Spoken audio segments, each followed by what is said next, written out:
کچھ عرصہ پہلے چاند پر ایک اسپیس شپ جا رہی تھی تو میڈیا میں بار بار بتایا گیا کہ سائنسدان انسان چاند پہ جا رہا ہے. لیکن ہوا کچھ یوں کہ اس اسپیس شپ میں 5 سائنسدان تھے اور ایک ٹیری نام کا کتا بھی موجود تھا.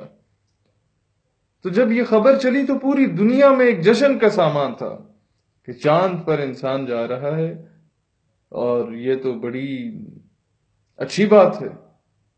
تو یہ بھکر میں ایک بزرگ تھا، اس تک یہ خبر پہنچی تو اس نے بددعائیں دینا شروع کر دی کہ جناب یہ تباہ ہو جائے، یہ رستے میں ختم ہو جائے، غرق ہو جائے، یہ بس چاند پہ نہ پہنچے. تو لوگوں نے کہا بزرگو وہ جڑی اسپیس شپ جا رہی ہے وہ تو اڈی ہے. کہتا نہیں.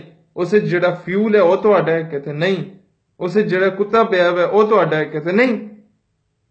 تو جناب آپ کو پھر مسئلہ کیا ہے؟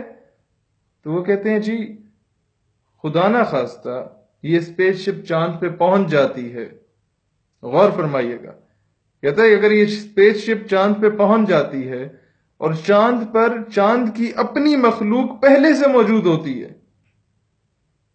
اور وہ ان کا استقبال کرنے آتے ہیں، اور خدا نہ خواستہ 100 مرتبہ خدا نہ خواستہ اگر اس اسپیس شپ سے سائنسدانوں کی جگہ اگر پہلے وہ کتا باہر آتا ہے تو کہیں چاند کی مخلوق یہ نہ سمجھے کہ زمین کی مخلوق اس طرح کی ہوتی ہے، کیونکہ وہ کتا چاند پر جا کے زمین کی نمائندگی کر رہا تھا. لہذا اپنے نمائندے اچھے چنا کریں، کیونکہ جب یہ کشکول لے کے غیروں کے آگے بھیک مانگتے ہیں، جھولی پھیلاتے ہیں، تو وہ ان کی نمائندگی نہیں ہوتی، وہ پاکستان کی نمائندگی ہوتی ہے. اس لیے جب پاکستانی کسی دوسرے ملک میں جاتا ہے تو لوگ کہتے ہیں دیکھو بھکاری آ گئے ہیں. اپنے نمائندے اچھے چنا کریں.